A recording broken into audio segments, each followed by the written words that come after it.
ابھی آپ کو براہ راست لیے چلیں گے، وزیر قانون پنجاب راجہ بشارت نیوز کانفرنس کر رہے ہیں۔ اس بات پر بضد رہے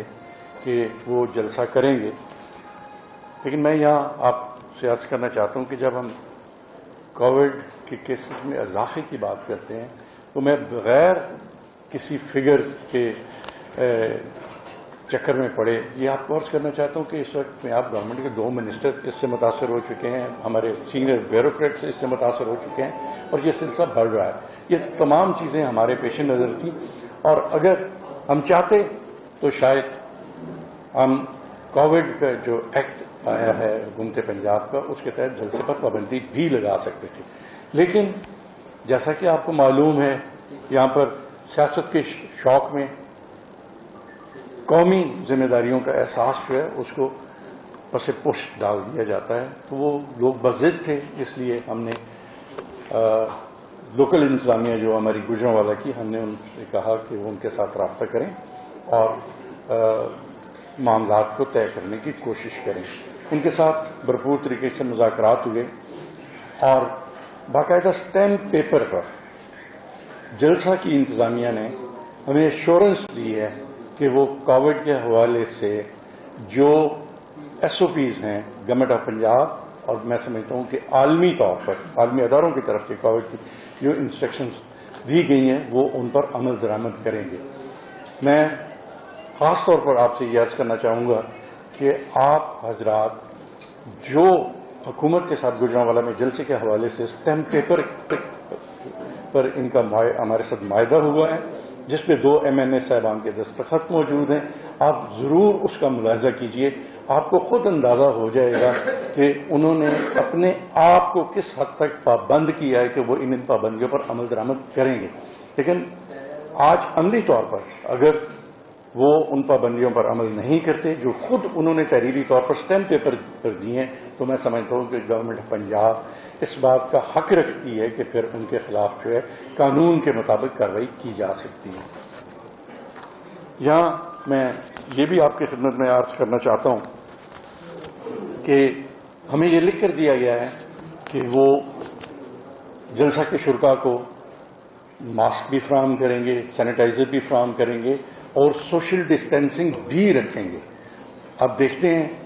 آپ بھی گواہ ہوں گے اس بات کے اور ہم بھی دیکھیں گے کہ وہ کس حد تک اس پر عمل درآمد کرتے ہیں، لیکن اس کے باوجود چیف منسٹر پنجاب کی ہدایت پر ہم نے گوجرانوالہ میں ہیلتھ اتھارٹیز جو ہیں ان کو ہدایت جاری کی ہیں کہ وہ عقل بسا کوشش کریں کہ ماسک اور سینیٹائزر جو ہیں وہ فراہم کرنے کی کوشش کریں، کیونکہ ہمیں سیاست اس وقت نہیں کرنی بلکہ ہمیں گوجرانوالہ کے عوام جو ہے ان کی جان جو ہے اور اس کا احساس ہے اور ہم چاہتے ہیں کہ وہ کسی بھی اس قسم کی صورتحال سے محفوظ رہیں۔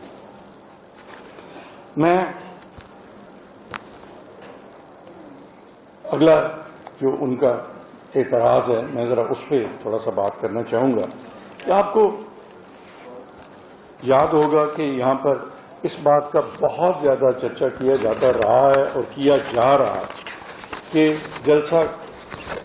گاہ جو ہے وہاں پر لاکھوں کی تعداد میں لوگ جمع ہوں گے اور یہ پنجاب کی تاریخ کا سب سے بڑا جلسہ ہوگا۔ میں اب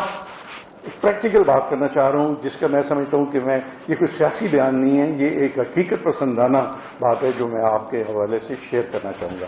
جو جناح اسٹیڈیم ہے اگر اس کے سینٹر میں کھڑا ہوا جائے تو 71 میٹر ایک سائڈ پہ ہے، 71 میٹر ادھر ہے، 71 وہ چاروں سائڈوں سے 71 میٹر ہے، جو میں سمجھتا ہوں کہ جس کی پیمائش کسی وقت بھی کی جا سکتی ہے۔ گوجرانوالہ میں آپ کے نمائندے اس وقت جا کر اس کی تصدیق کر سکتے ہیں۔ اب اگر 71 میٹر چاروں سائڈوں سے اس کی پیمائش لی جائے تو 15,000 سے 15,500 میٹر کا رقبہ بنتا ہے جلسہ گاہ کا۔ اس 15,000 میٹر میں سے اگر سٹیج کی 10% آپ کاٹ دیں تو پیچھے جو رقبہ بچتا ہے اس میں اگر کووڈ کی پابندیاں جو ہیں اس پر عمل کرتے ہوئے کرسیاں لگائی جائیں، سوشل ڈسٹینسنگ کی جائے تو 20,000 سے آدمی اس جلسہ گاہ میں نہیں آتے، لیکن اگر کرسیاں نہ لگائی جائیں، شولڈر ٹو شولڈر وہاں پہ لوگ کھڑے ہوں تو آپ 30,000 لگا لیں، اس سے زیادہ وہاں پر گنجائش نہیں ہے۔ اب 30,000 کے اسٹیڈیم میں جلسہ کر کے اگر کوئی یہ سمجھتا ہے کہ وہ گورنمنٹ کے لیے تھریٹ ہوگا تو میں سمجھتا ہوں یہ اس کی خام خیالی ہے. اور میں آج آپ کے توسط سے یہ بات عوام تک پہنچانا چاہتا ہوں کہ یہ جو ہمارا دعویٰ ہے کہ 15,500 اسکوائر میٹر جو ہے اس رقبے پر جلسے کو اگر شام جلسے کے بعد لاکھوں کا جلسہ قرار دیا جائے تو میں سمجھتا ہوں کہ اس سے بڑا جھوٹ کوئی نہیں ہوگا. اور یہ میں جو بات کر رہا ہوں میں باقاعدہ میں آپ سے یہ شیئر کروں گا جلسہ گاہ کی ڈائمینشنز میں آپ کے ساتھ شیئر کروں گا کہ جلسے کی ڈائمینشن کیا ہے. یہ اسی طرح ہے کہ جس طرح اب اس حال میں ہم موجود ہیں تو میں یہ کہوں کہ آج میں نے 50,000 پریس کے لوگوں سے خطاب کیا ہے تو یہ حال تو 200 لوگوں کو بھی اکوموڈیٹ نہیں کر سکتا. تو میں سمجھتا ہوں کہ یہ ایک سفید جھوٹ ہوگا.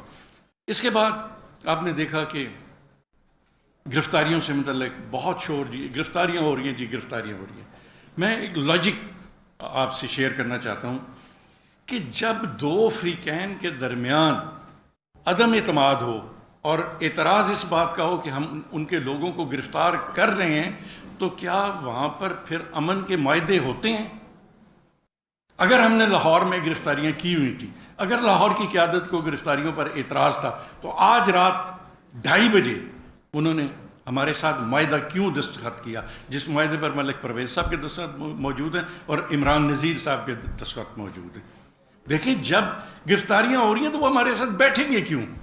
ان کا تو پہلا مطالبہ یہ ہونا چاہیے کہ ہمارے کارکنوں کو رہا کریں، ہم آپ کے ساتھ نہیں بیٹھتے. لیکن جب ان کے کارکن گرفتار نہیں ہیں تو پھر وہ ہمارے ساتھ بیٹھے، معاہدہ بھی کیا. اسی طرح گوجرانوالا میں اسٹیمپ پیپر پر لکھ کر اگر وہ ہمارے ساتھ معاہدہ کر رہے ہیں تو اس کا مطلب یہ ہے کہ ہم سے انہیں کوئی اعتراض نہیں ہے، اس لیے ہماری پیش کردہ شرائط پر وہ دستخط کر رہے ہیں. سو میں سمجھتا ہوں کہ قطعی طور پر گرفتاریوں کا جو پروپیگنڈا ہے اس میں کوئی حقیقت نہیں ہے اور اس میں کوئی میں سمجھتا ہوں سچائی نہیں ہے. یہ صرف اپنا ایک ان کا بیانیہ جو ہے وہ کہ جی بہت رکاوٹیں کھڑی کی ہیں، قطعی طور پر کوئی رکاوٹ نہیں ہے. دونوں گوجرانوالا میں بھی لاہور میں بھی. لاہور میں آپ دیکھیں گے رنگ روڈ پر انہوں نے معاہدہ کیا کہ مریم نواز جائیں گی رنگ روڈ سے. تو اب ان کی سیکیورٹی کے لیے اگر ہم رنگ روڈ کے باقی راستے بند کرتے ہیں تو یہ ایک معاہدے کے تحت کر رہے ہیں جس میں تحریراً موجود ہے کہ رنگ روڈ میں کوئی ریلی نہیں آئے گی، کچھ نہیں آئے گا، وہ بند کیا جائے تاکہ صرف پیسج ملے نیازی چوک تک مریم صاحبہ کو. سو میں سمجھتا ہوں کہ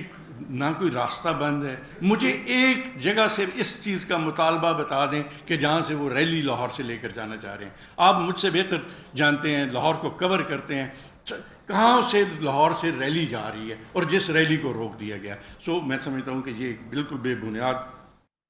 پروپیگنڈا تھا. سو اس کے علاوہ میں آپ سے یہ عرض کرنا چاہتا تھا کہ گوجرانوالا میں آج پاکستان تحریک انصاف کے ہم خیال جو ہیں، ہمارے ایک ایم پی ہیں اشرف انصاری صاحب اور ان کے بھائی ہیں یوسف انصاری صاحب، وہ جلسہ آج کرنا چاہ رہے تھے اور کافی دنوں سے آج کا جلسہ انہوں نے اناؤنس کیا ہوا تھا. اور میں نے آج صبح ان سے ریکویسٹ کی اور میں نے ان سے کہا کہ آپ برائے مہربانی اس جلسے کو منسوخ کریں، کووڈ کے حالات سے کے حوالے سے بھی. اور دوسرا سب سے بڑی بات یہ کہ گوجرانوالا میں گورنمنٹ نہیں چاہتی تھی کہ کوئی ایسی لا اینڈ آرڈر کی سچویشن پیدا ہو جس سے کہ ماحول خراب ہو. سو میں نے ان سے ریکویسٹ کی اور میں